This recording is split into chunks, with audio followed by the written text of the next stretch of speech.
Yes,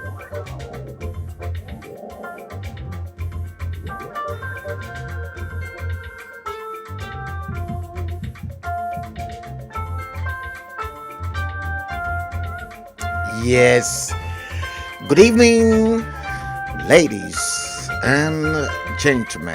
You are welcome to the live stream. It is a late show tonight. Yes, I'm your host, Frank Bello, live all the way from London, England. Today is Thursday, the third day of the third month of the year 2022. The time in London is fast approaching 22:30, exactly 22:29, exactly 22:30 now. Yes, thank you, dear. My warmest regards to Oluri Musumola. Thank you for this awesome tune. Thank you so much. Yes, episode 155 of the usual Bleeding Edge is what we're going into today. Hashtag the Bleeding Edge. Episode 155. I've got a couple of stuff in store for you today.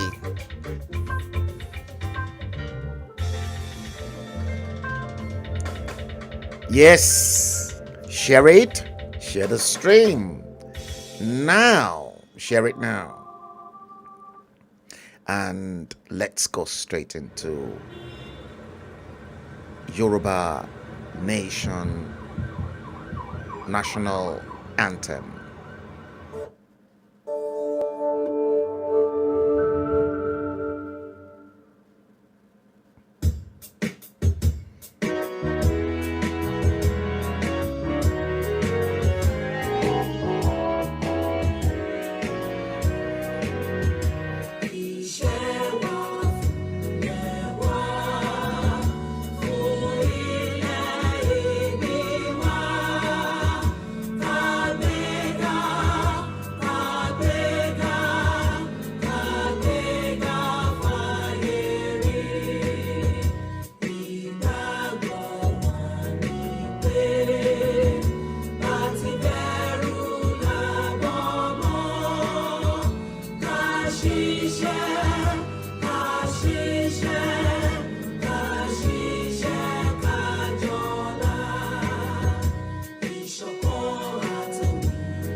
Yes, share the stream.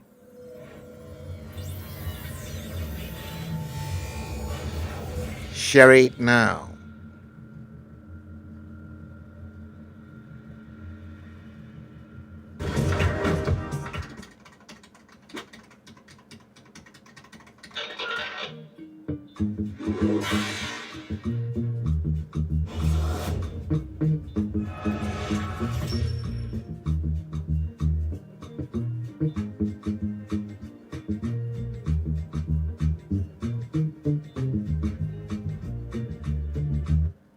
Yes, you are welcome.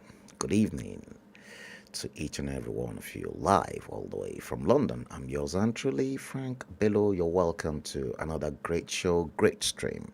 Yes, coming all the way from the dispatch box from this end in London. The time is exactly 22:32 hours London time. Today, Thursday, the third day of the third month of the year of our Lord 2022. Welcome to this stream. Yes, guys. Yeah, it's a little bit of a late night today, isn't it? Yes. I know this will be at an advantage to some of you who are on the other side of the world, that is the West Coast and the East Coast of the United States. So at some point in time, yes, I'll be expecting the likes of Bukola Odufaderi Olusoya and a few others, even from the other side of the East Coast as well of Asia. Yes, let me take it from the bottom. Alaja Folake Alawiye, yes, I can clearly see you. I'm monitoring all of you from 3 different screens in front of me. So one is there on my left hand, one is in front of me, and there's another one below on my left hand here. Alaja Folake Alawiye, good evening. Alaji Akolawale Aremu Oladoshu, good evening. John Utuk, you are watching the stream live from YouTube. Good evening. Wadike Eberechoko, good evening. Adekoya Jagumolu, you said you are available to be tutored. Yes, indeed. And you're going to learn quite a lot today. You will learn. And some of the things that you've never heard before, we're going to go into them, and I'm going to prove a valid point to some of you. Alaji Akolawole Aremu Oladoshu, you were on the phone to me yesterday, and we had a nice, lovely chat before an important phone call came through to me from Akure yesterday. Wadike Berechuku, good evening. Yeti Coin, good evening. Steve Osagie, good evening. That's my main man. Yes. Ife Ikem Omobodo, good evening. Yes. Alaji Akolawole Aremoladoshu, you said. Yoruba Ronuo.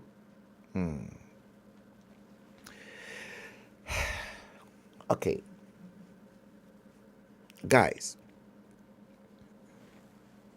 this is the only platform where intense information and education is freely given for those who want to equip themselves with adequate knowledge. Yes, I might be mixing the stream today in conjunction with Yoruba language. If I can cover many of the stuff that I have for you today, I surely will do that. I definitely will do that. See, I've got something called freegan. Have you heard of the word freegan?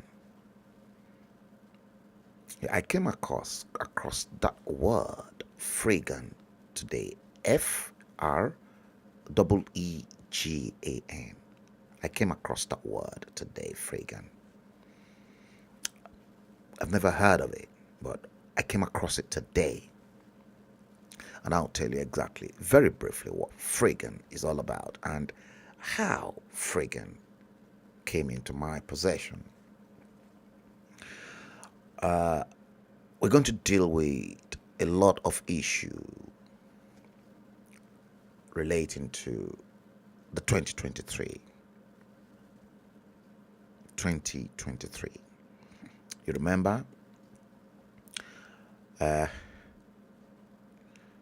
Mid last year, 2021, the way the so-called agitators, took the Yoruba agitation, I started to question the competence of many of those that suddenly became impromptu broadcasters and journalists. I questioned them, no doubt about that. Now, along the line, because of the way they were duping people off,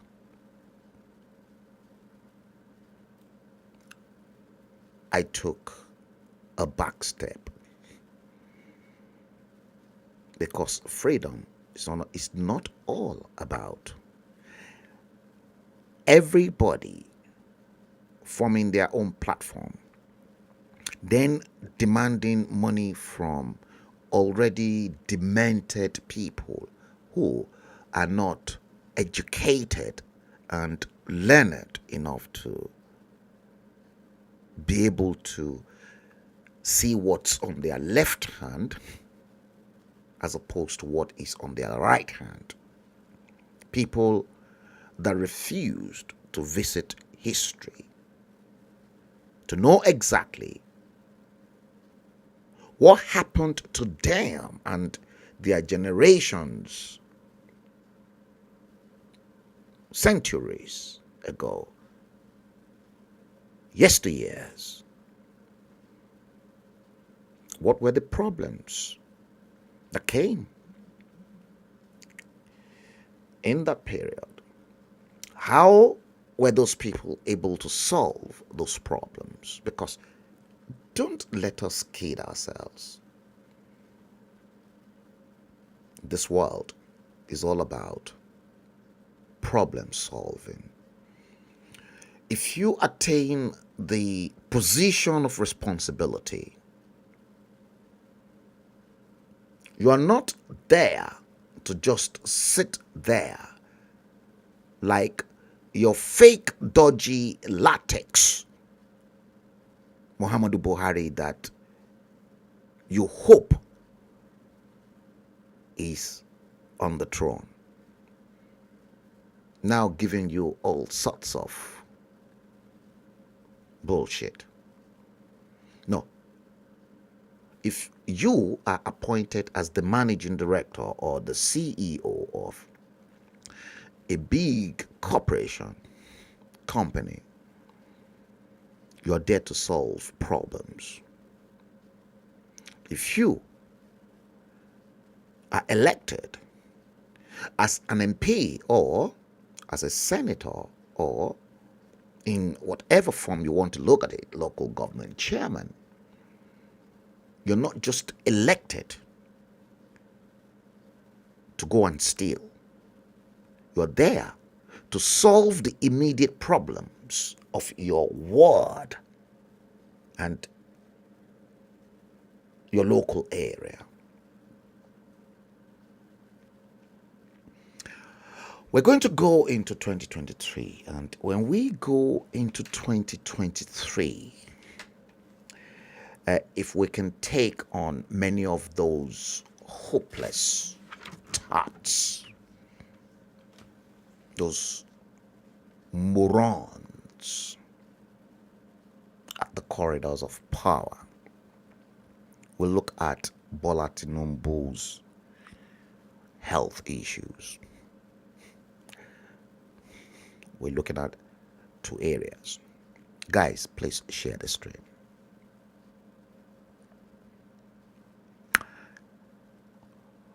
You see, so long as you put your foot into the public domain that you want to vie for any political office, you are open to scrutiny. You are open to be squeezed to your buttocks. Make no mistakes. I learned that when I was privileged enough, when I interviewed the godfather of Amala politics in Nigeria, the late Chief Adedibu. You see, when he was in London, when he was alive, a few years ago, and if I'm not mistaken, I think I was at that interview with my friend whose wife turned 60 Saturday gone, for me, Bank Anthony. Because we were together, lawyer Tokpe Okunawa, we were together at Swiss Cottage to interview Adedibu, Lamidi Adedibu. And Lamidi came with the children Modinot had for him, and Senator Folarin as well. In the interview, that was when I was able to ask Baba Adedibu the sort of encouragement he can give to younger generations who wants to go into politics. And the only advice Baba Adedibu said to me was, "Ọmọ mi, ọjọ́ tó bá ti gbéra dìde pé ó fẹ́ ṣe politics, pé ó fẹ́ gbé gbààbò, ó ní ọjọ́ yẹn náà máa sọ fún ẹ ẹni tó kọ́kọ́ bá ìyá ẹ̀ sùn kí bàbá ẹ̀ tó fún lóyún." I'll interpret that. Baba Lamidi Adedibu said, I was asking him to give younger generations who wants to go into politics advice. And Lamidi Adedibu then said, it is better individuals should stay away from politics, because the day you venture into politics and you want to vie for a public office, that is the day politicians will tell you the story you don't want to hear. The man that was shagging your mother before your father pregnated your mother, they will tell you. So this is exactly what I am going to do, because since Dele Momodu, the Bolekaja journalist, decided he's going to put his head into politics, I have the right to squeeze him and then scrutinize him as well. If he hadn't done that, trust me, I'll just stay on the other side. And I'll probably be throwing my jabs the way I've been throwing those jabs. 2023 is full of those predictions I predicted, your Lord. Again, your man who does not believe he's a Yoruba man, but a man from Akboy in the Niger Delta region. I'm talking about Omoyele Sowore. He's declared his own intention to. Hey, where is Ayogundimu Citizen AY? Where are you going to stand? I'm going to tell you a little bit. That's why I said Otitokuru. And some of the things and some of the appearances I've made over the years, I'm going to tell you a lot. Then I'll probably delve very briefly into capitalism, communism, Christianity, Islam, between these four.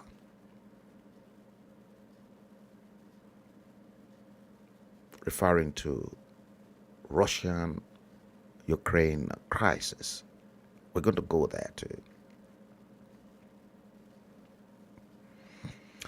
And then these two are very important too. We're going to look into MKO Abiola's case. Remember, Dele Momodu is now campaigning based on MKO Abiola. Yeah, he's campaigning based on this one. We're going to look into both of these two men. Yes, we are going to look into them. And these are the two once again. MKO, OBJ. Group photographs that they took whilst they were both at the Baptist Boys High School in Abeokuta those days. Now, what's the friction between these two?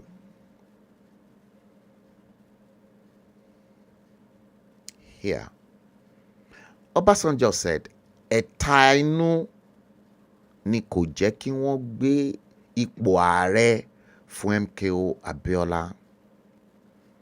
That is, it is hatred that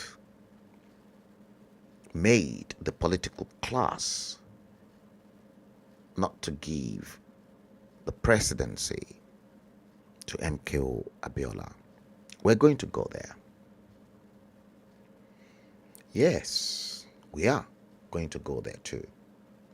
Make no mistakes. And what was that thing between these two? Do you know? Why do they had hatred for themselves?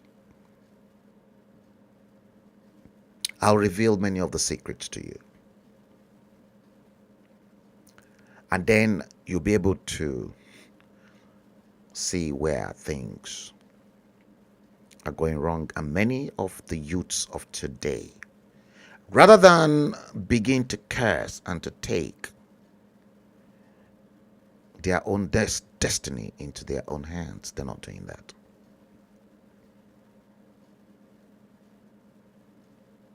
They're not doing that. And then we're going to go into this one, if time permits. That's why grab your seats, get yourselves some drinks. Okay? MC Oluomo. I'm not going to tell you exactly what I'm going to discuss about MC Oluomo, but when we get to that pond, we will cross it. Okay? And then perhaps if we've got the time, I'd like to deal with everything ni shoki between the Ogboni fraternity, the Freemason, Islam and Christianity. Which of these doctrines do you believe uphold truth, integrity, and, let me put it this way, honesty, decency, in dealing fairly well with humanity? Between the Ogboni fraternity, the Freemason, Christianity, and Islam, I think I'm going to figure out some problems here. Those are the stuff that I've got in store for you today. There are other bits as well that we're going to go into, because I'm looking at some of those illustrations and graphics that I've carefully mapped myself. You know, the presentation here, I make everything up myself, make no mistakes. Yes. Some of you will remember this. Africans are very interesting people. Why are they interesting people? I've never seen any race on the surface of the planet that is as interesting as the black race. We're very, very interesting people because we don't challenge the morons that never gave you education. You're poorly educated.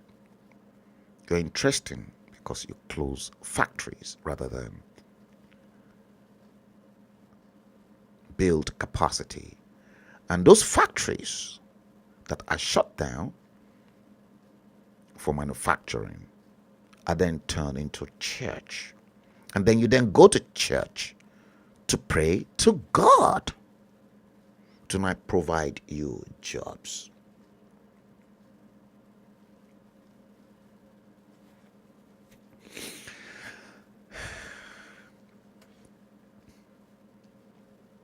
Now, you are interesting because you find yourselves in this situation whereby Rolls-Royce will be ashamed of their organization that a prestigious car like the Phantom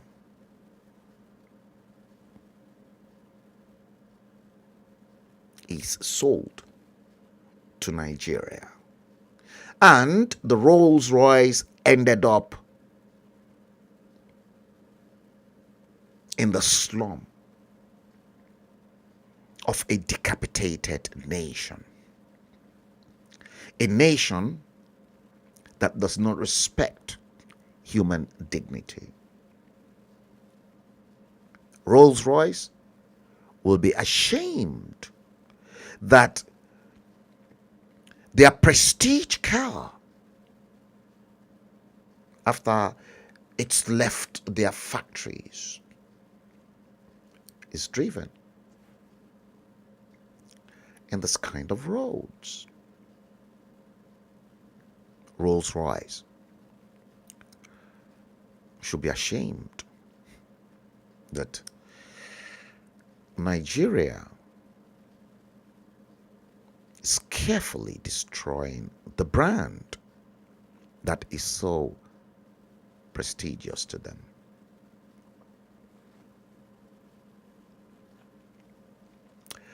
Now look at this.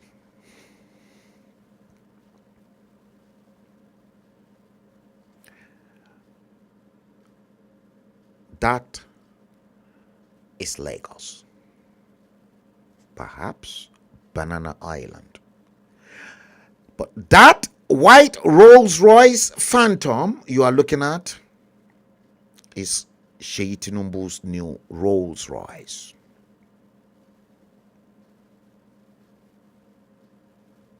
This man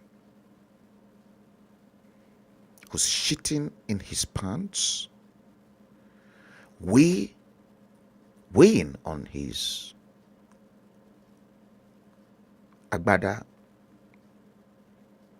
and a man who's been struck with Parkinson's disease, whose hands shaking profusely. When I came out and I told the world that this man has got Parkinson's disease and he's at the second stage of the disease,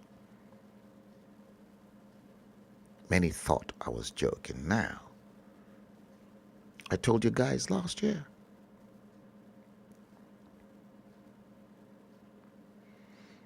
That is his son's new phantom.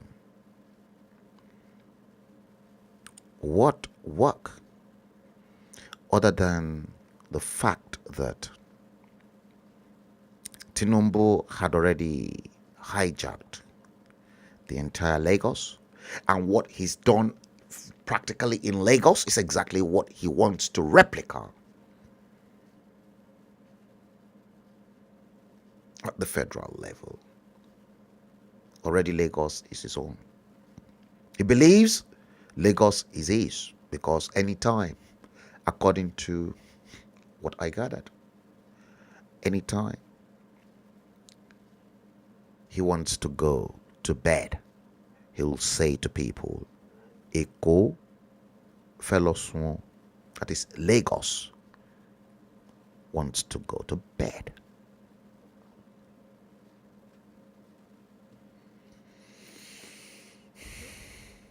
And let me assure you,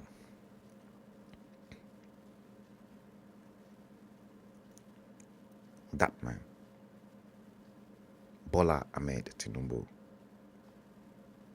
he's not going to survive. He won't survive. He's not going to last this year. He's not. Because those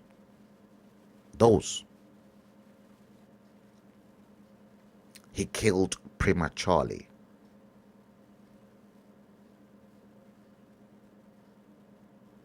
They want him in hell at all cost. Because on ground in location 9, spiritually, the angels of death are there. I'm showing you the picture, all the pictures I see.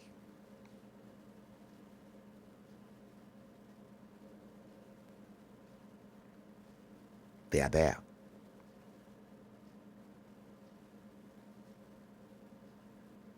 He can't miss any of these two. He can't.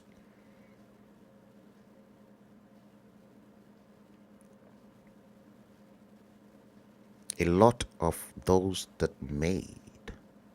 plunged people into their early graves. These two angels of death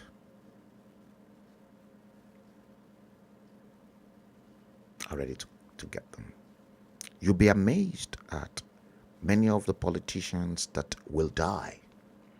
You remember the rituals I told you guys to do. Yeah. These two are on ground as I speak to you.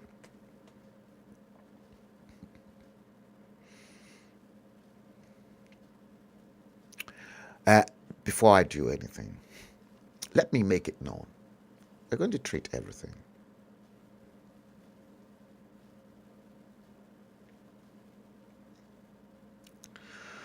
Steve Osage, you said Freemason.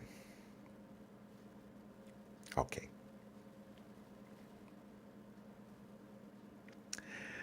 Baba T.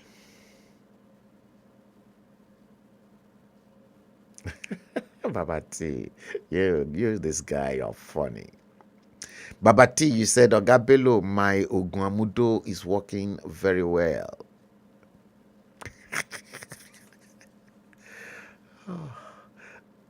Baba T, Ọlọ́run ní jẹ́ ó pa mí o. Kò dẹ̀ pa kó pa àwa tá wà lórí live streaming. Wow. Èmi ò mọ̀ ń pa Ògùn àmúdò. Guys, please share the stream. Baba T, John YouTube, please share it. Okay,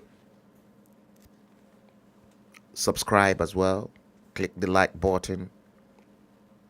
And then on YouTube, the bell icon. Okay, guys,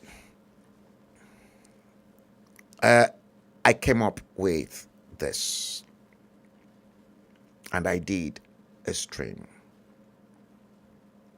on the late sage Pa Obafemi Awolowo. Yeah, I did that. And if that man in front of your screen is to be alive today, the great Yoruba legend would have been 113 years old. 113 years old. He was born the 6th, the 6th of March, 1909, if I can see that. Yes, here it is. Let me bring that to your screen. Yeah. The late sage was born on the 6th of March, 1909. And for many of you who's been through my coded lessons on the different life path that we have in this world, collapsing those numbers into one digit, we arrive at somebody who is a life path 1. Yes, a life path 1. And who are those? Who are those life path 1?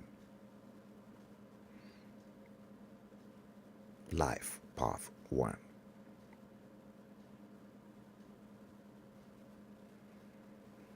Yeah. How do we arrive at the life path 1 of the late sage? How do we arrive at that? We arrive at that based on the day plus the month and the year of his birth.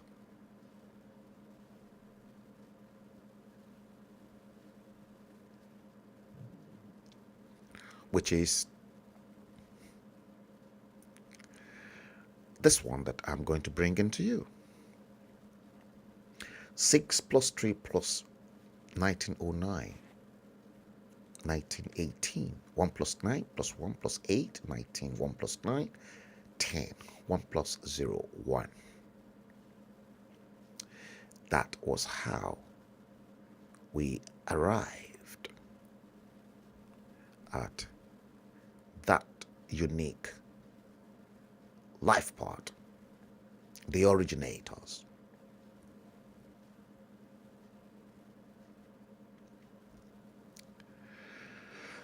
Yes, there's a lot more that you're going to learn today. A lot.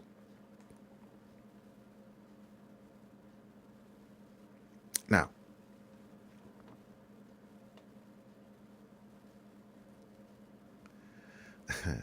Oladile, okay, some of you've left enough comment.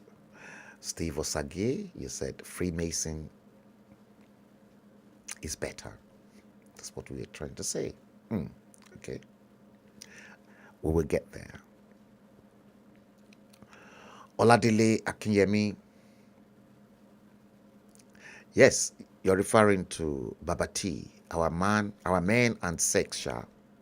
Yeah, it's not just our men. men generally, it does not matter whether it is white or black or Japanese or Chinese. James Coker said, "This is our Jesus on Yoruba race." We're going to go there. E82. Yes, you are present in class. Thank you. And you're watching the stream live on YouTube as well. Thank you so much. Guys, share it. E82 said, "All hail Biafra and Ududwa." I think the new generation of those people from both the East and the West, they're not screwed up like what happened. And for those of you who are learned, who are taking in information seriously, you've seen where things went wrong, and you don't want that to happen. But we're going to go into some issues. Yes, thank you, E82. You said, "Please, people, hit the like button." Yes. Oladile Akinyemi, let's post your comment. You said, "Baba Awo, if only we had given our Thomas Jefferson a chance, or our Winston Churchill without any reservation." We're going to go there. And if Awo is to be alive today, 6th of March, 2022, he will be 113 years. Now, there is, let me make this announcement, there is a workshop organized by the Obafemi Awolowo Foundation coming up on Sunday, exactly on Sunday, on the 6th of March, 2022. And it is a Zoom. And I know for a fact that I'll be streaming the Zoom meeting in this platform. I know that for a fact. So that you guys can actually see some of the greatest things. But I'm going to play you this presentation I made. I think few people knew exactly, and many refused to disturb me, because when I'm in that creative mode, when that mode is activated, I hate to speak to anyone. Now, I'm going to play you this tape. And when I play you this tape that I made up, it is on all my platform, on YouTube, on Liberty Media Communications, on HALLO magazine, and on my personal profile page. See, I'm going to play. And when I play this, I will be talking to you individually on some of the points, okay? And I want you to please follow me, because I'm going to bring out a case here. And that case that I hope to bring out here is in relations to this. Those two, MKO and OBJ. You are looking at their pictures, the picture, whilst they were at the Baptist Boys High School. The quality of information coming out from this dispatch box and the analysis, you cannot get it from any other platform. This platform is so unique, and we pay attention to details. Now, let me play this once again for you. Watch this.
Good evening to each and every one of you.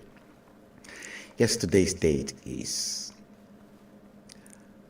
Tuesday, the very first day of the third month of March 2022. This is a special recording from me from London.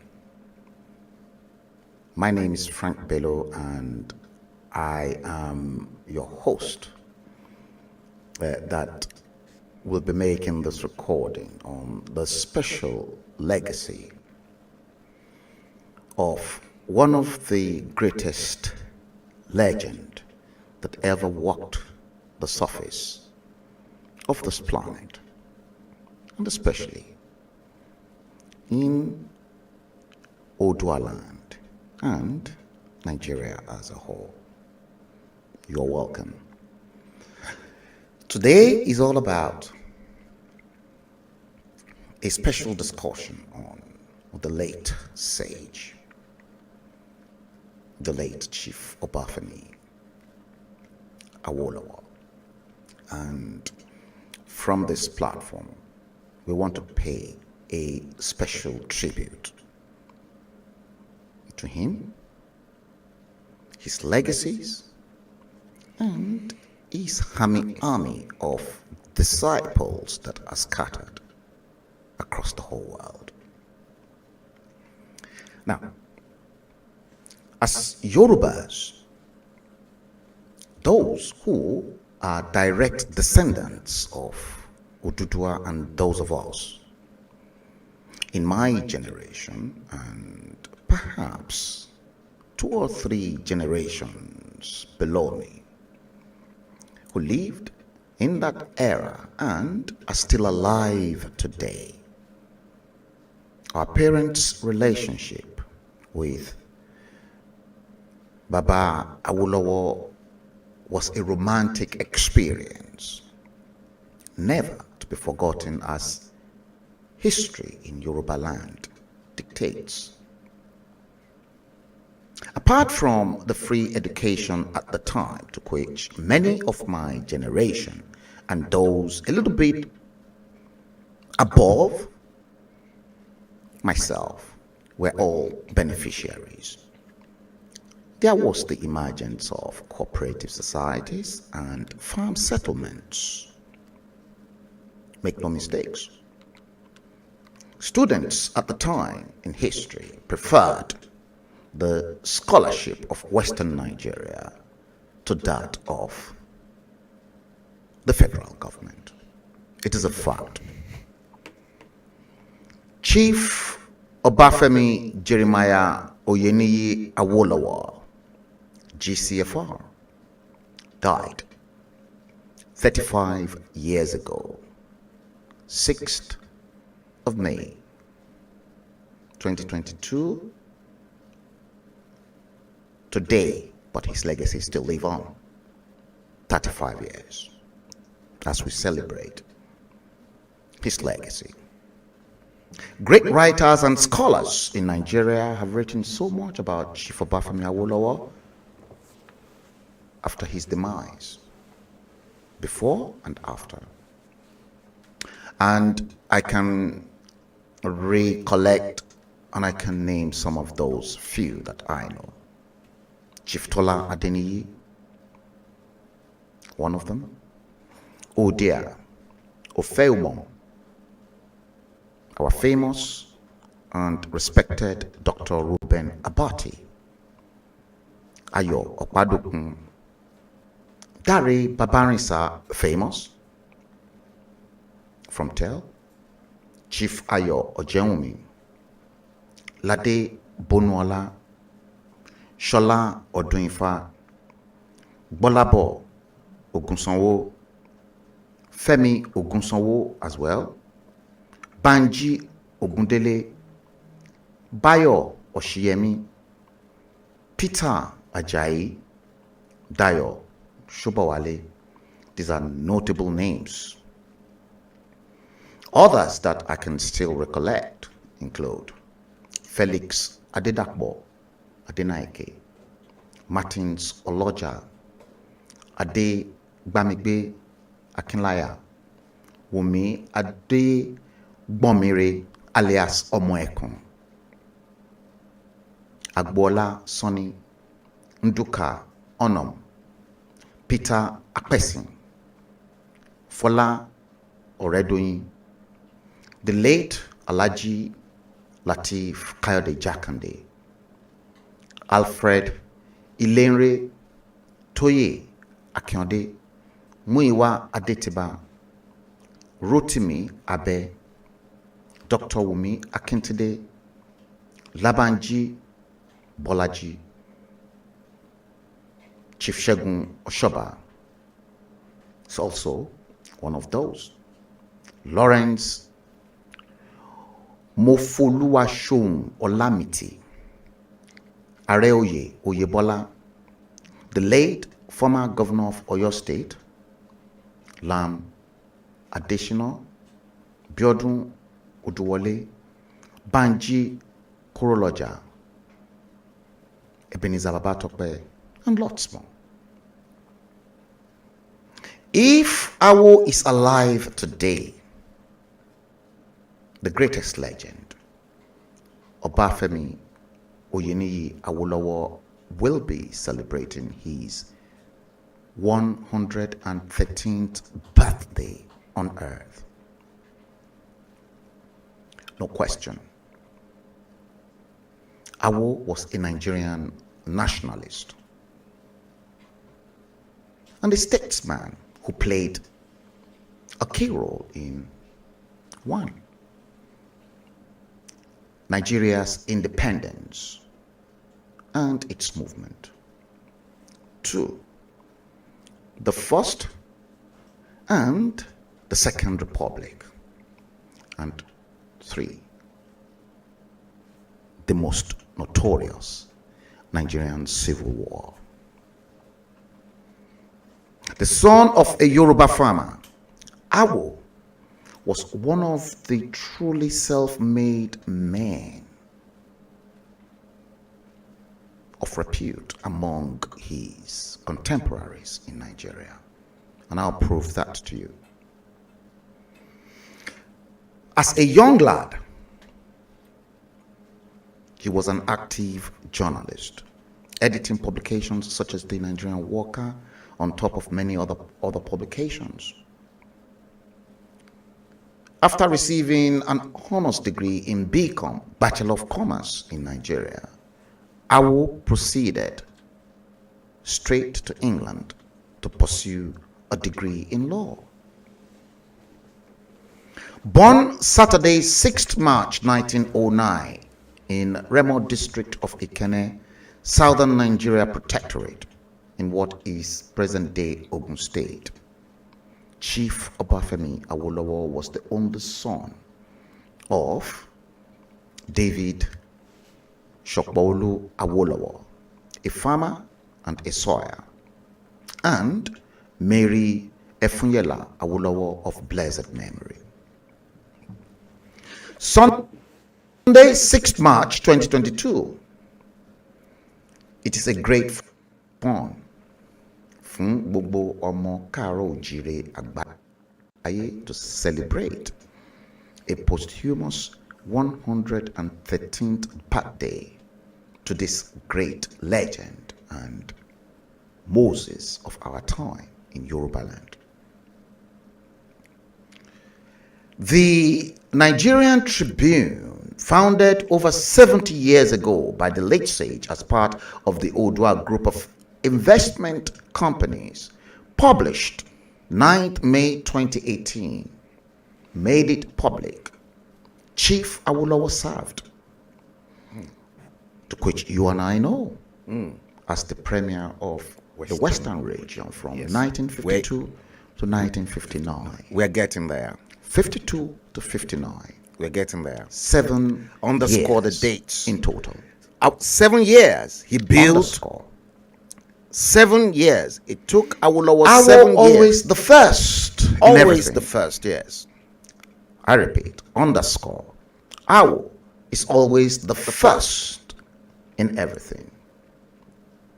He was responsible for much of the progressive social legislation Correct. that has made Nigeria a modern nation. Those calling themselves progressives now He was the first leader are fraudsters. of government business and minister of local government and finance, Yes, we're getting there. and the first premier of the Western region Yes, we're getting under there. Nigeria's parliamentary system of government from 1952 to 1959. I'm going to pause it there.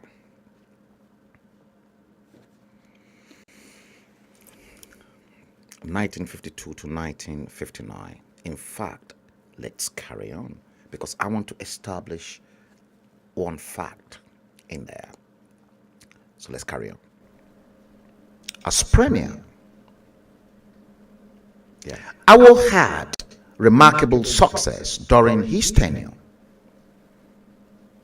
The visionary and economically sagacious Awolowo-led government had numerous achievements.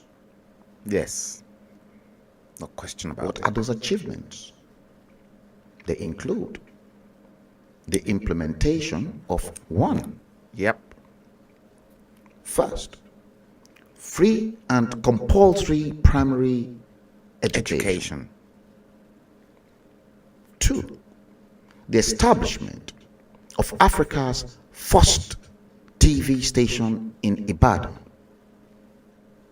I indulge you to underscore the word first.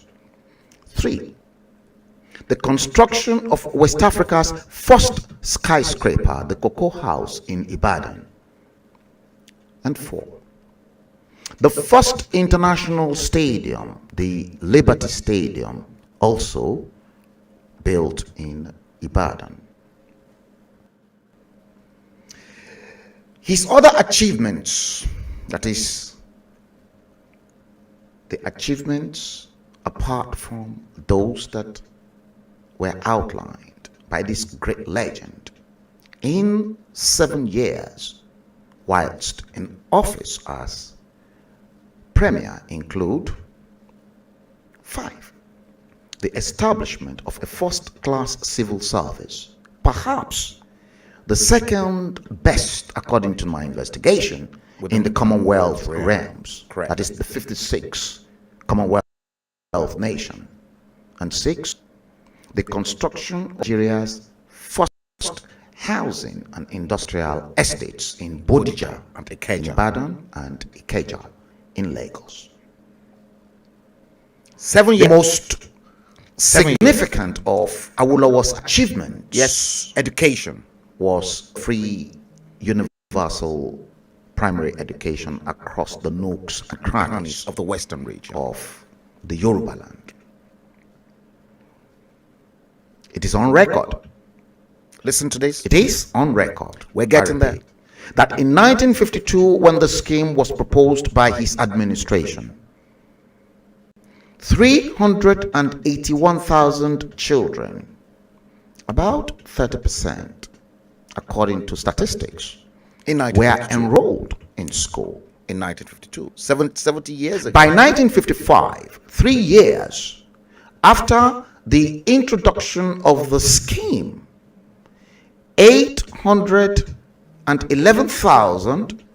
811,432 children were enrolled. In 3 years. The numbers continued to grow, and as it grows, the government of the Western region devoted as much as, check this out, 41.2% budget of its recurrent Recurrent budget at the time to education. in 1958-1959 to education. As opposed to the gigantic educational budget The federal to government get of the Nigeria. Western region educated by all means with no oil, petrodollar money. There was no oil. But Cocoa simply money. Cocoa money today. The allocation at the national education sector by the Nigerian government in the 2021 budget Yes. shows an Last year. allocation as low as 771 1.5 billion naira. This is inclusive of the UBEC, Universal Basic Education allocation, out of a total budget size of 13.58 trillion naira. Now, here is the catch. What was Awolowo thinking about to spend such a ludicrous amount of money to educate the Yorubas in Western region at the time? Now, here is the catch. This means that the educational sector in modern day Nigeria got a penury of 5.68% allocation, as opposed to the 41.2% of its 1958-59 recurring budget 62 years ago in 1959 by the late Chief Obafemi Awolowo. This can only be achieved under a visionary leader who simply wants the very best and the finest for the Western region. Correct. Through what? Education. Education. Now, this is now bringing me to the meaty part of what I want you to know today.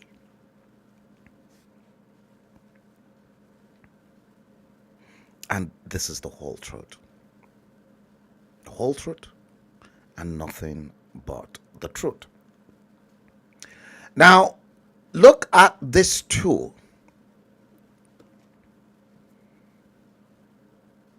You can clearly see where the arrow is pointing down with MKO Abiola and where the arrow is pointing to OBJ, Olusegun Obasanjo.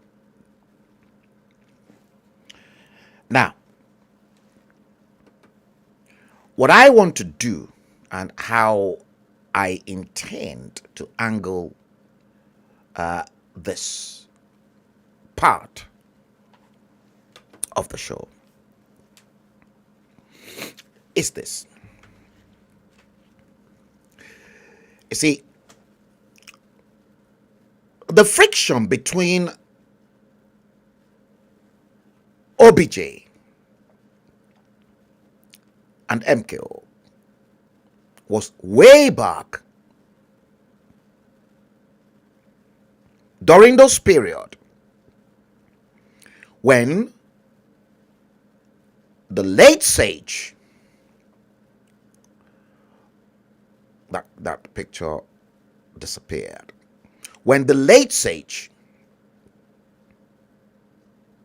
continued to educate and give scholarships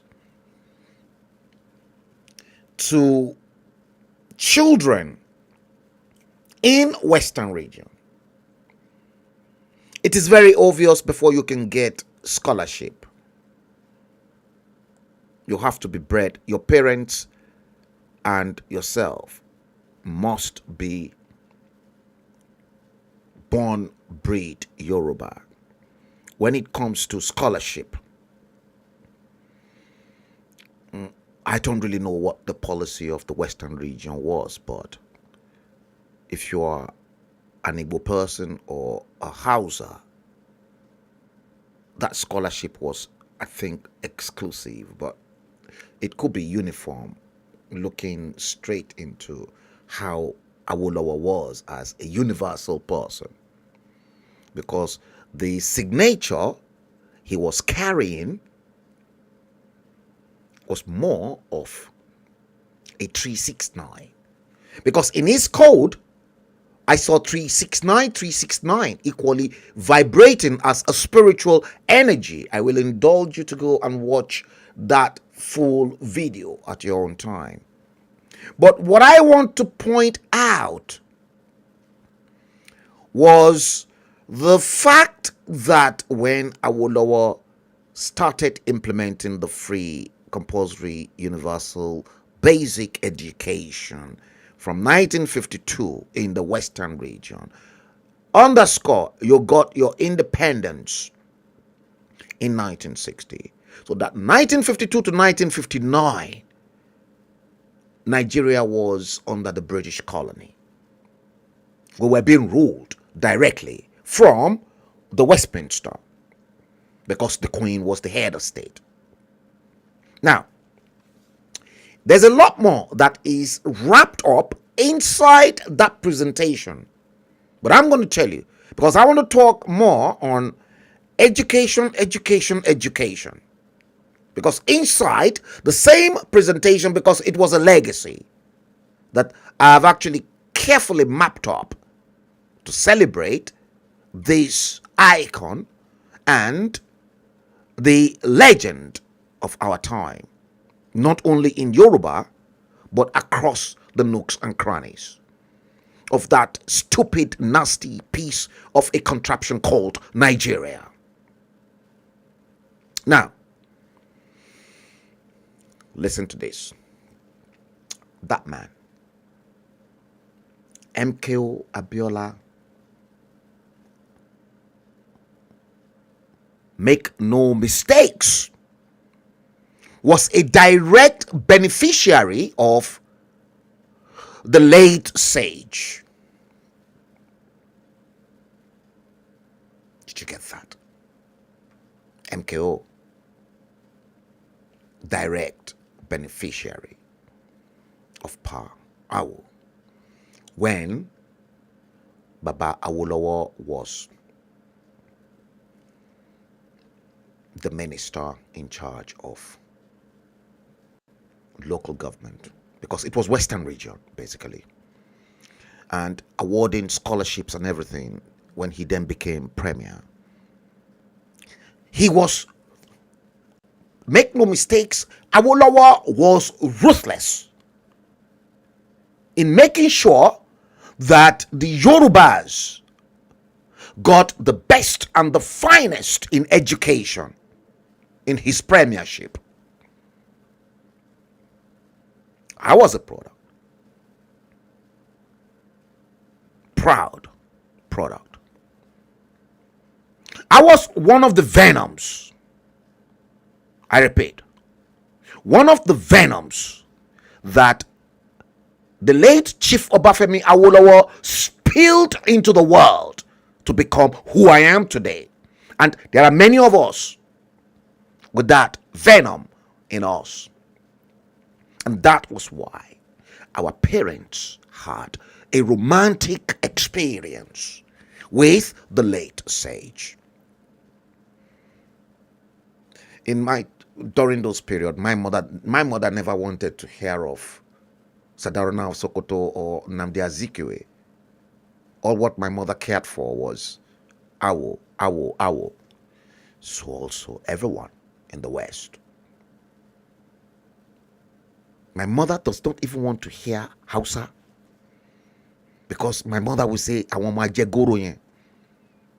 My mom can tolerate the Igbo people, but she cannot even tolerate Hausa Fulani people. She doesn't even want them near her at all. Now, that time, let's go back to dates. Let's work with numbers now. Awolowo was born 24th of the month of August 1937. If MKO Abiola is to be alive today, MKO will be 79 years old.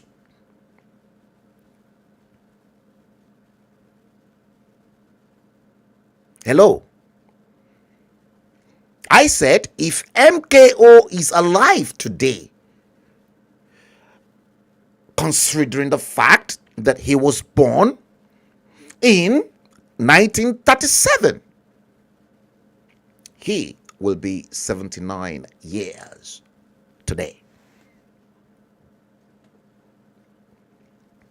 Now, because we're working with dates, it was compulsory in those days that You have to attain the age of 6 before you can enter into primary school. And don't forget, the method those years were the standard. Standard 1, Standard 2, Standard 3, Standard 4, Standard 5, Standard 6. You spend 6 years.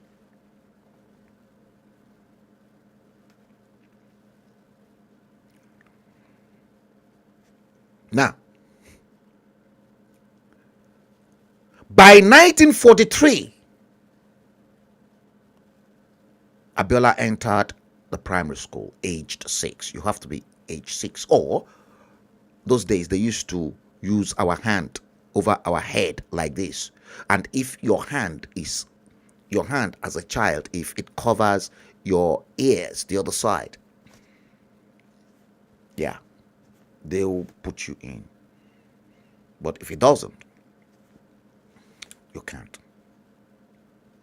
Because they know that by age 6, you cannot cheat nature. Your hand must surely touch your ears. How they came about that, don't ask me. Because each and every part of our body is in alignment to each and every one. So he entered primary school age 6 in 1943. And 6 years. So that means by 1949, he entered secondary school.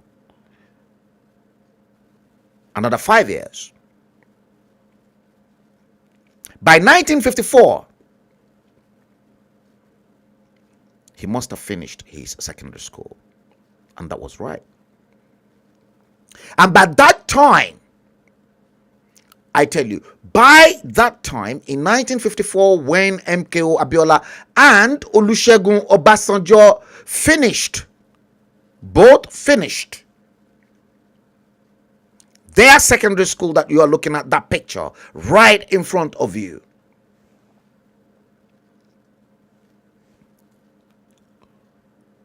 Everything seems to be making sense to me, because don't forget, Obafemi Awolowo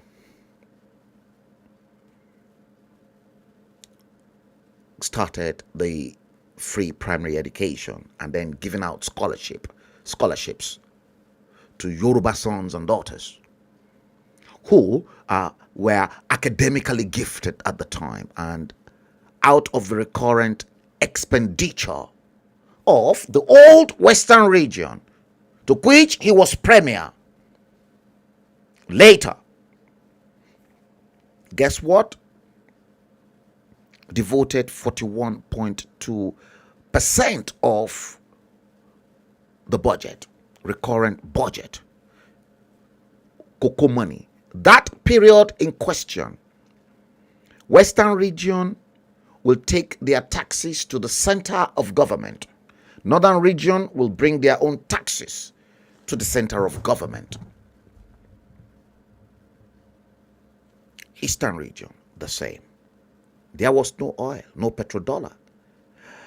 And what that does was that, as at that time, it is the taxes from all the 3 regions combined that was used to maintain government.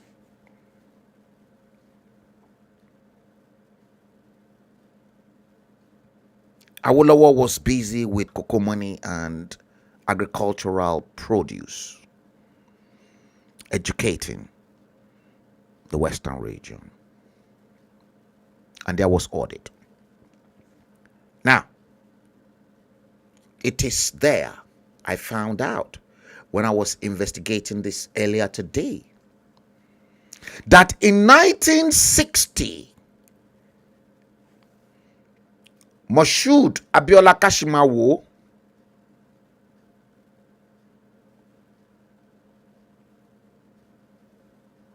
was given a scholarship in 1960. By who? By the Western region. Under the leadership of that same man. That goes to prove that He was non-biased. He doesn't know the parents of MKO Abiola, doesn't know the parents of Obasanjo. According to the story I was told, whether this is true or not, but I was told this story that whilst Baba was the premier of the Western region and he was busy investing in the education of the Yorubas in Western region, people like me, like MKO. See, MKO Abiola was a direct beneficiary of the same free education that the late sage brought to the Western region.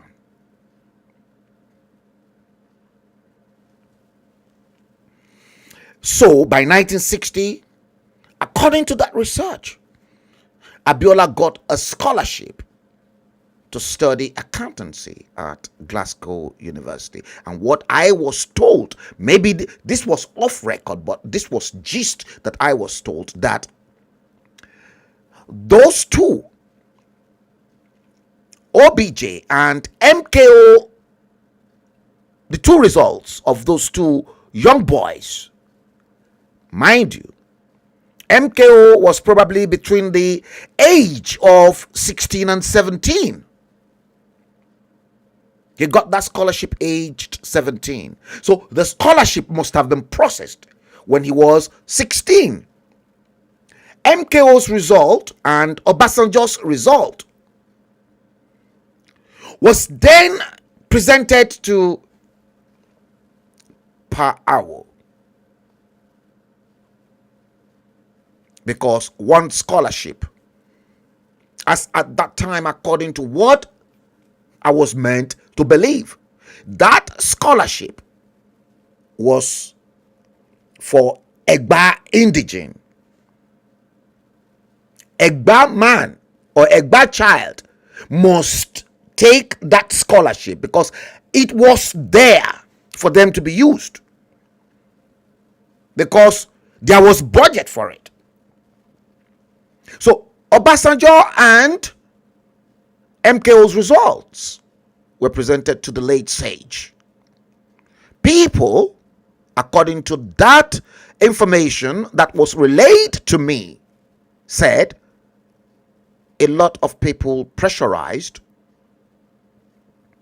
Pa Awolowo to award the scholarship for OBJ.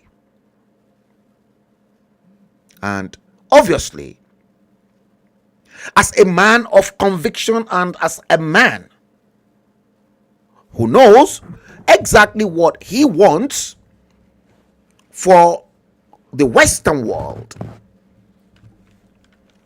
Papa Awolowo, as I was told, looked at the results of OBJ and MKO. OBJ failed woefully.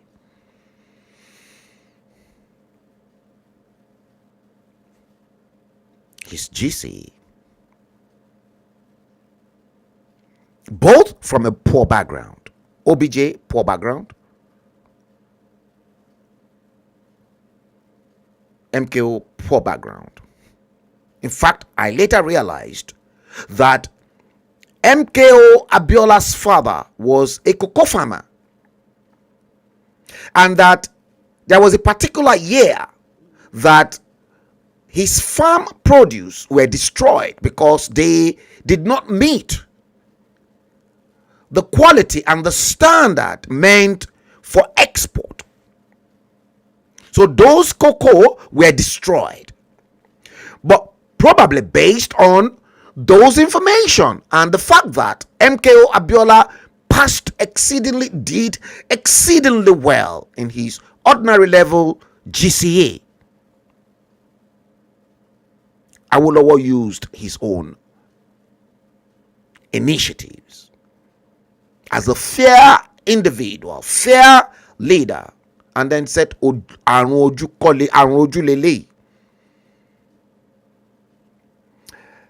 Awo insisted and told those around him that he cannot leave this one, MKO Abiola, who passed and did exceedingly well with his results, and give scholarship to Obasanjo that failed woefully. And that was why that scholarship was awarded to MKO Abiola, and how he proceeded to Glasgow to read accountancy. Now, OBJ then ended up in the military, because as at that time, the military was the only alternatives and the option for anyone who failed school start. You remember I once told you, ZAB, my father said, how can society just relegate someone because you failed your school start? And that was why ZAB came up with an option of that vocational institution that I told you of, the Mainland Institute of Technology, to which those who wants to aspire to be civil engineers can be trained as technicians in the first place.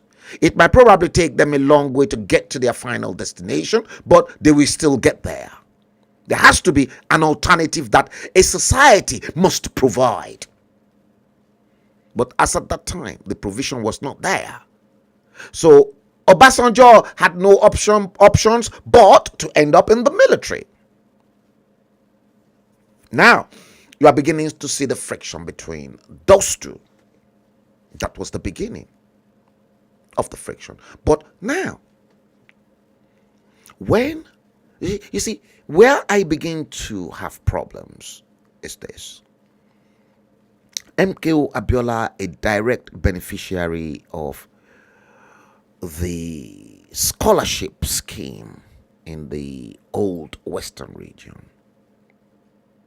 How come MKO Abiola sidelined with those moronic elements in the north to deprive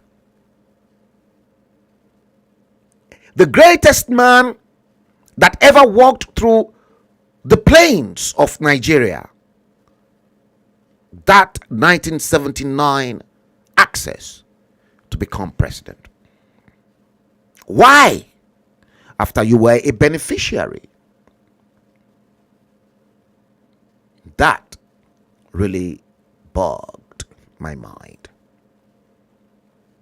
And Obasanjo ending up in the military, not knowing he will end up one day being the head of state, then paid back the late Chief Obafemi Awolowo through 1979 elections, which the Baba won wholeheartedly. But then they smuggled in the 12-2-3 mathematical episode, fraud. And Abiola aided and abetted in that. Somebody that was a beneficiary of the best of what the Western region had to offer. See, that's why I said I have a problem. And the problem I have is the fact that the people that plunged us into this mess benefited a lot from the same system. So when Abiola and the rest of this moronic leader benefited, why have they subjected the children of today into such a terrible ordeal that they cannot think on their feet and use their head to reason?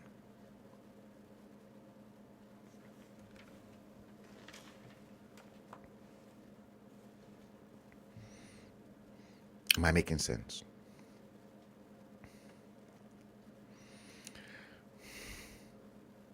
Baba T, you said, AB, like say MKO stole OBJ's girlfriend in high school. Oh, Baba T.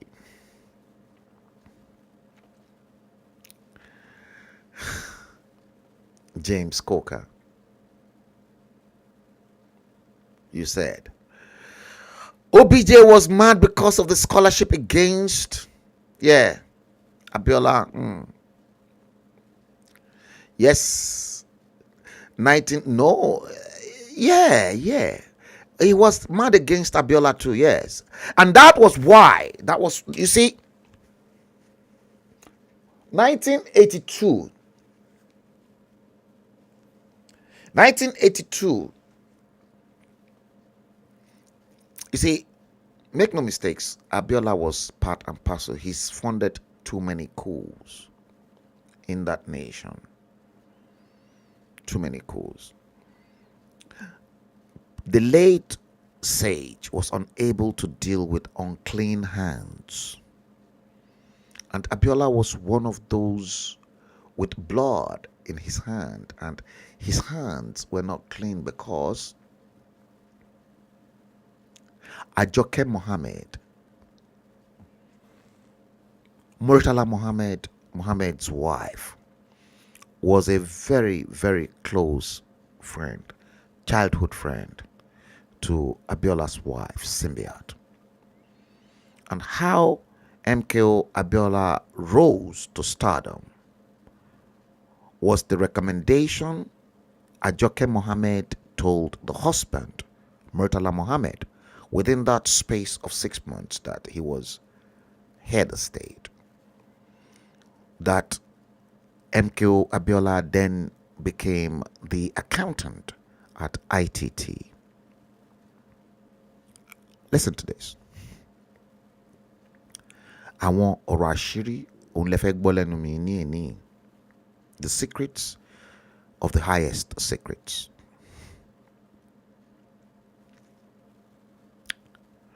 See, for every action, there is a reaction.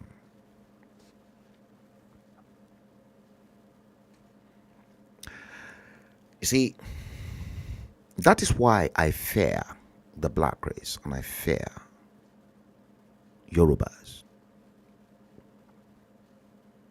In this same agitation, I'm still scared of my race, the Yoruba race.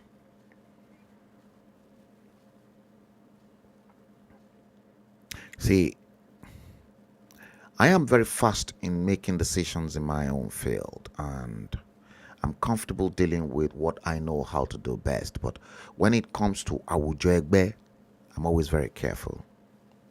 And one thing I've been taught in my life is never to put my eyes into money. In fact, I will tell you exactly what my dad told me as a child. And that stays permanently in my brain. And I've been passing the same over to my own children. And what my father said to me was the biggest gift I got as wisdom from him. Maybe because live stream is making things possible for us to interact and communicate with ourselves. Amu Mawun. Let me tell you. ZAB said to me, in fact, I'll share two of the wisdoms. The very first wisdom my dad gave me that I'll never forget, and it stays there. He said, if you are a Nigerian and you travel to another country of the world, perhaps it does not mean that because you were born in Nigeria that you must make it in Nigeria. Perhaps where your destiny is, it's not Nigeria, but you have to travel to where your destiny is to claim that glory from where it is on the surface of the planet. It could be anywhere that God planted your glory. And that's why the white people, they believed in migration, moving from one place to the other.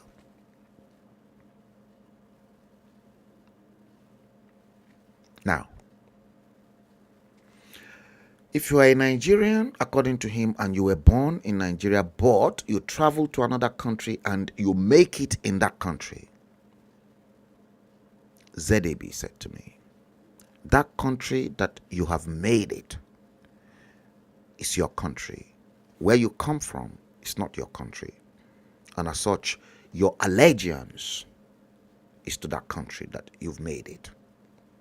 Because your glory was planted in there, and you are lucky you are in that country to reap the glory that the spiritual source of all creation planted there.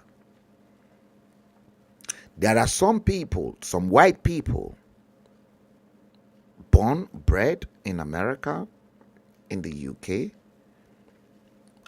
You find out that their glory is not even in the UK, their country of birth, or USA, their country of birth. And they travel to Nigeria and boom, and they discovered, oh, this is where my destiny is. Too many of them I have seen on social media these days. I've seen many white Americans who left the United States to go study our own Ifa that you and many people now condemn as Eshu, as the bad religion. They learn Yoruba, they consult Ifa in Yoruba, they do all the incantations in Yoruba, that is divination.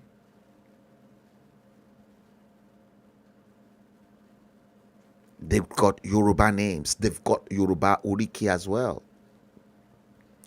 That Ifa that you all said it is evil, that all your pastors said it is evil, it is not. And that's why I asked, out of the Ogboni fraternity, the Freemasons, Christianity, and Islam, which one is the best? We're still coming there. The second wisdom that I was told, and this is in relations to, again, back to the education and how we make money, and some people will rather kill to make money. My father told me money is a spirit.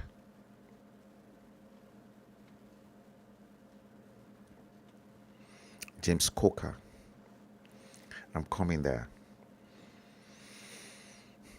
Money is spirit, and each and every one of us, so long as we know where our destiny is located. God does not make anyone to be poor, because as we are billions on the surface of the planet, there's a special gift that God, the spiritual source of all creation, buried inside you, that he wants you to come into this world to use to better humanity. Yeah, we've all got that. Perhaps I am using my own wisely, and I've never put money before it, because he said money is like a shadow. My dad said money is like a shadow.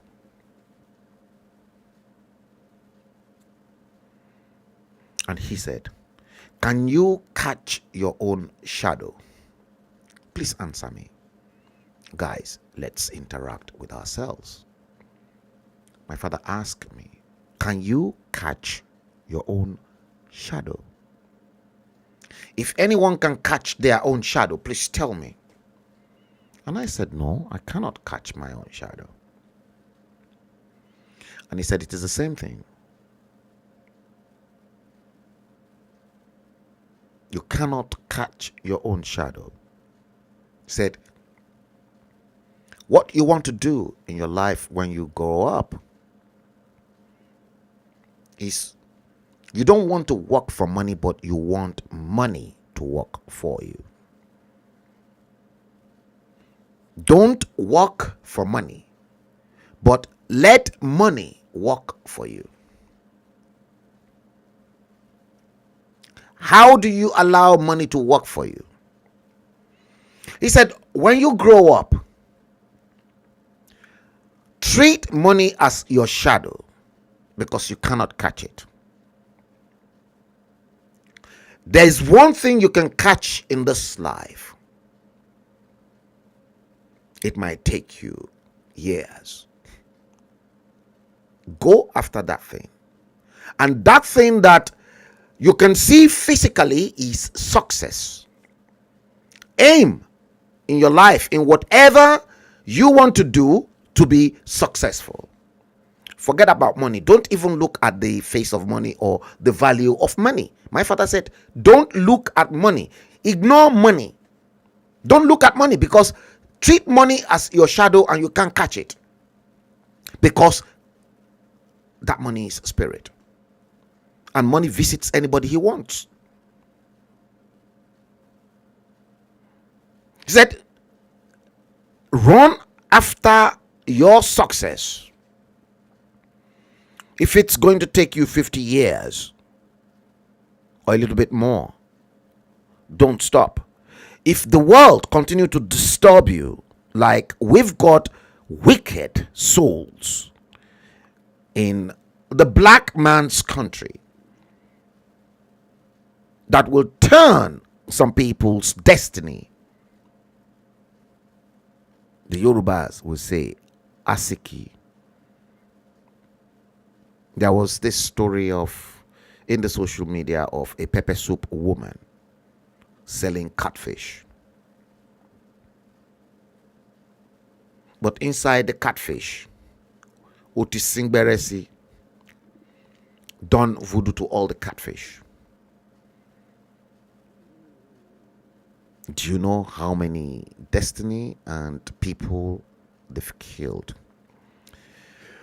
What about all your politicians that continue to kill and then use a day-old baby's blood to have their birth because they want to hold on to power? My father said, it is true.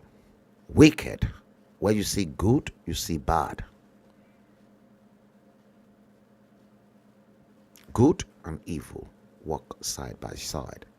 But don't stop. Continue to run after your success.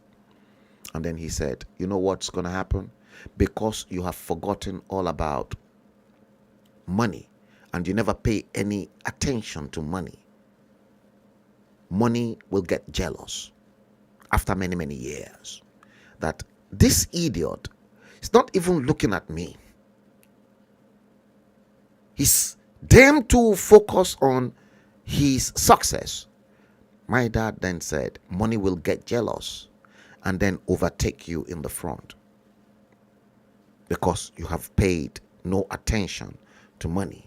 But what you know how to do best, you just carry on doing it.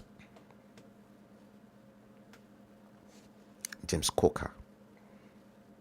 Let's post your comment. You said you met a USA citizen doing pizza in Ibadan. It's not only that, there was an American citizen I met as well in social media selling stuff like a hawker on the street.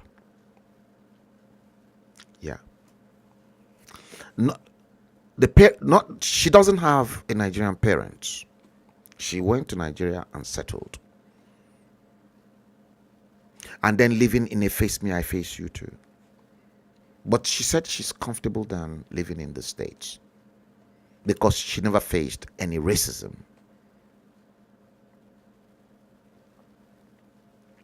Now, here is the catch. MKO Abiola, a beneficiary. Now you can imagine MKO Abiola. What about Ajimobi? What about Akala, Alawa Akala? These were all beneficiaries of Awolowo's legacy. Well, if it is true, once again, that Bola Ahmed Tinubu is 69 years. If Bola Ahmed Tinubu is 69, he claimed to be 69. And Wasiu Ayinde, as of today, we were told, celebrated 65. Ejo, how does that add up? So that means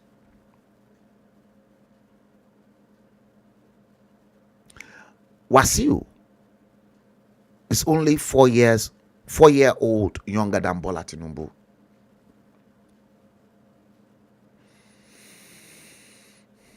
And Wasiu is now having to call Bola Tinubu my daddy.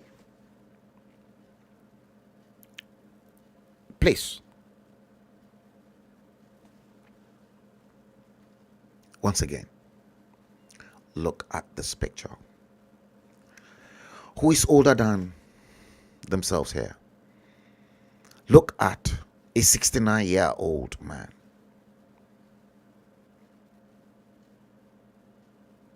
Bola Tinubu, 69. And look at His Royal Majesty Oba Lamidi Adeyemi, the Alaafin of Oyo. The Alaafin of Oyo, who is even far much older than the man. Look, he's younger.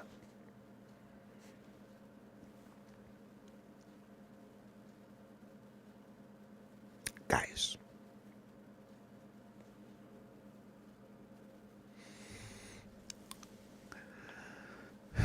So if Bola Ahmed Tinubu is 69 and MKO Abiola had this man to be alive today, should have been 79, a beneficiary of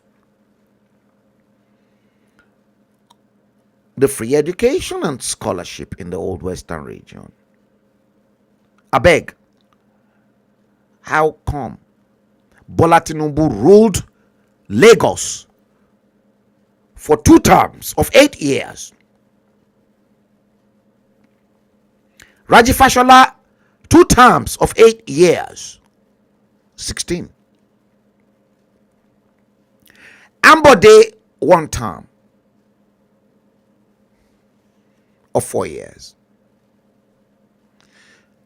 That makes 20 years between those 3 lot, minus that bag, Remi Tinubu's bag carrier, now governor. So in 20 years, they cannot perform to build infrastructures, to build schools, to build roads, to build estates. But it only took Awolowo 7 years to perform wonders. I'm not going to be cajoled by any Damboroba. I'm not going to be cajoled by any Shege Mutubu Banzani. Listen, watch this. This is how they educate their children. Education has been destroyed.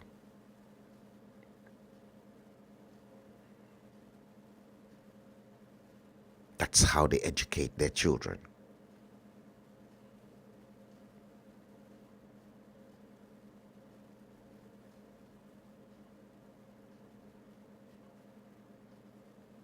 That's how they educate their own children.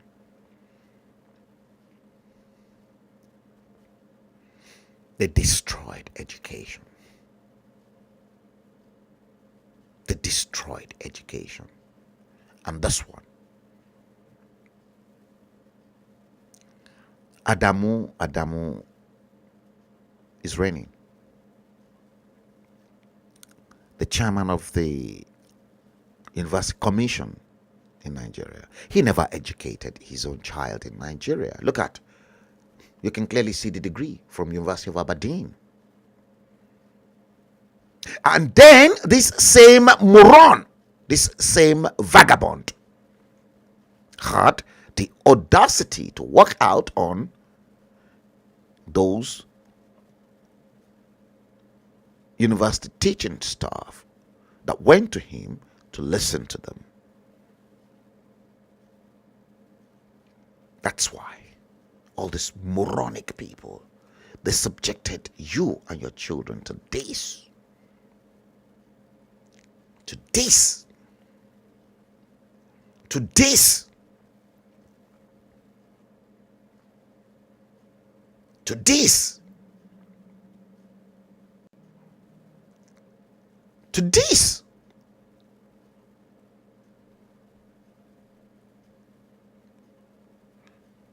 And then this. Ridiculous.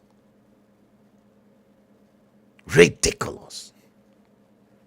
And then, when things were not going in their own way, look at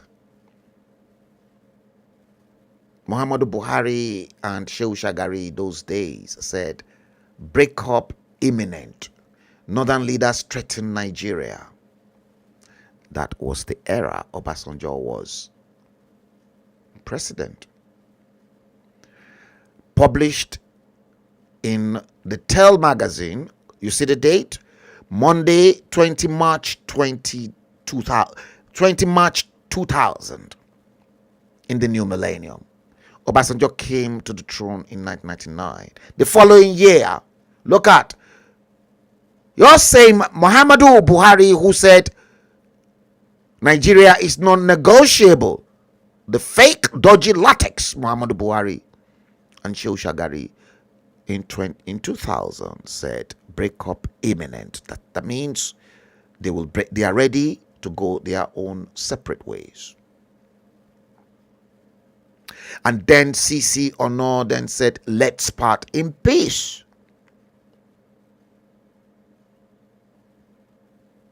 This will continue to haunt the North.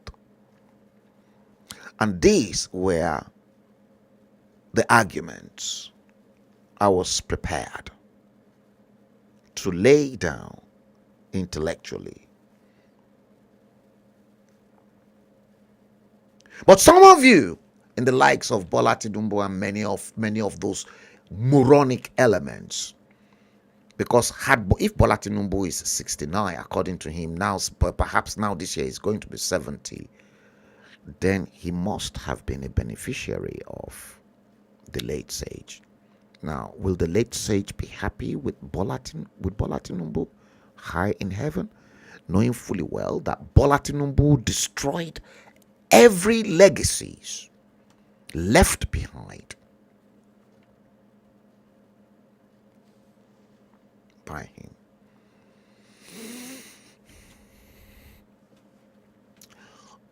I've been streaming exactly 2 hours, and the time in London is 19 minutes past midnight. Maybe we go into the next part tomorrow. Yes, the materials that are still here, make no mistakes, they're still here. We're going to go a little bit deeper tomorrow so that I won't waste the time of those who are in London and in Europe who wants to go to bed. So tomorrow we're going to treat Dele Momodu Omoyele Sowore, and then we're going to go a little bit deeper into between capitalism, communist Christianity, and Islam. Russia versus MC Oluomo. And then I'm going to give you one gist today, because we're going to treat that tomorrow, in case those who wants to rewatch the broadcast. MC's child, MC Oluomo's child in America, threatened he will kill anyone in America who called his father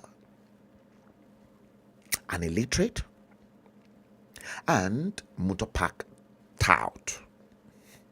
More on that. Now, let's bring the stream to an end. And hopefully tomorrow we're going to do it again. Yes, I assure you. We're going to do it again. So you watch out. And let me remind you once again, Sunday, 6 p.m. UK time. No, 5 p.m. UK time, 6 p.m. Odua land. We will be going into a Zoom stream with the organizers of the Awolowo Foundations, Obafemi Awolowo Foundation, and speaking. They've got two guest speakers. I don't know if after that maybe you guys can join Ambassador Tokumbo Awolowo Dosumo on a private live chat on the stream to assess the whole stuff, and perhaps we go through some of those legacies, and maybe if you guys want to throw questions to Ambassador Tokumba Awolowo, yes, maybe it is that time that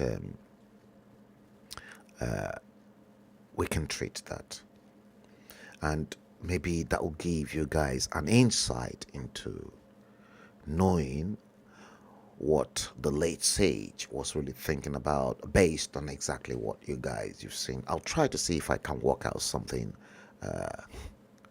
in that area.